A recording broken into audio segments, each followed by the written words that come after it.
सरांनी मला व्यवस्थित समजून सांगितलं. ह्यासाठी मी सरांचे पण खूप आभार मानतो आणि वेस्ट ऑफ पेअर्स पण खूप आभार मानतो.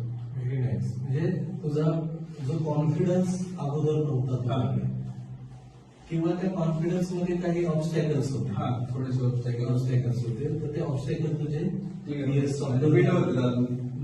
अगदीच. म्हणजे याच पॉझिटिव्हिटीने तू आता वर्क करतोय आणि बिल्ड होतोय माझं कॉन्फिडन्स. ते खूप भारी वाटते मला. Very nice. Yes sir, my name is Prateek Ravindra Sawante आणि मी बारामतीतलाच आहे सर. मी BCA आपल्या बीपी कॉलेजमधून कम्प्लीट केलं. नंतर मी MCA ला ऍडमिशन घेतलं. MCA सुद्धा मी इथे VIT कॉलेजमध्येच करत आहे. तर ते करताना आम्हाला इंटर्नशिप हा एक सब्जेक्ट असतो. तर त्या सब्जेक्ट त्यासाठी मी VS सॉफ्टवेअरला जॉईन केलं. सरांना इंटरव्ह्यू वगैरे दिला. मग त्यानंतर मी सिलेक्ट झाल्यानंतर ना इथे जॉईन झालो. इथे जॉईन झाल्यानंतर मला सरांनी शिकवलं की कसं प्रोजेक्टवरती कसं वर्क केलं जातं, प्रोजेक्टचं स्ट्रक्चर काय असतं.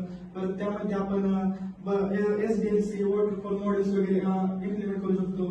ते कसं रिक्वायरमेंट गॅदरिंग, डिप्लॉयमेंट, स्ट्रक्चर वगैरे सगळं डिझाईन वगैरे करून मग ते इम्प्लिमेंट करतात प्रोजेक्टवरती.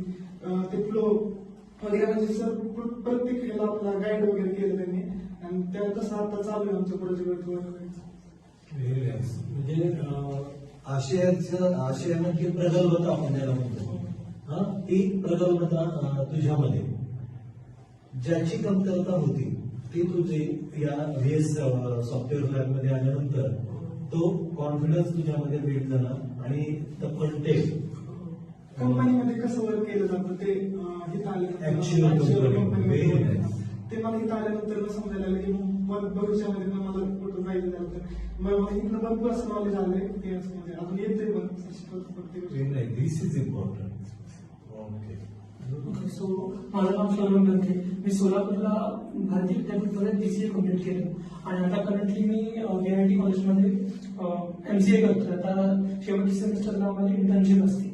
तर VS सॉफ्टवेअर लॅबमध्ये जेव्हा मला इंटर्नशिपसाठी संधी मिळाली, मॅडमनी माझं नाव सरांना सांगितलं की असं असेल विद्यार्थी आणि त्याला डॉक्युमेंट चांगलं जमत आहे. तर सरांनी माझा इंटरव्ह्यू न घेता मला ती संधी दिली. माझ्या म्हणजे फक्त मॅडमने सांगितलंय म्हणून त्यांनी मला संधी दिली. आणि अशा बऱ्याचशा गोष्टी होत्या BCA किंवा MCAच्या सुरुवातीला सुद्धा ज्या नुसत्या थेरॉटिकल कॉलेजमध्ये शिकलेल्या होत्या, तर त्या इथं मला प्रॅक्टिकली इम्प्लिमेंट करता येतात होता.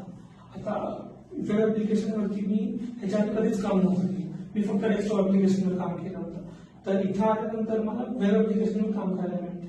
म्हणजे ज्या नुसत्या थेरॉटिकल कन्सेप्ट कॉलेजमध्ये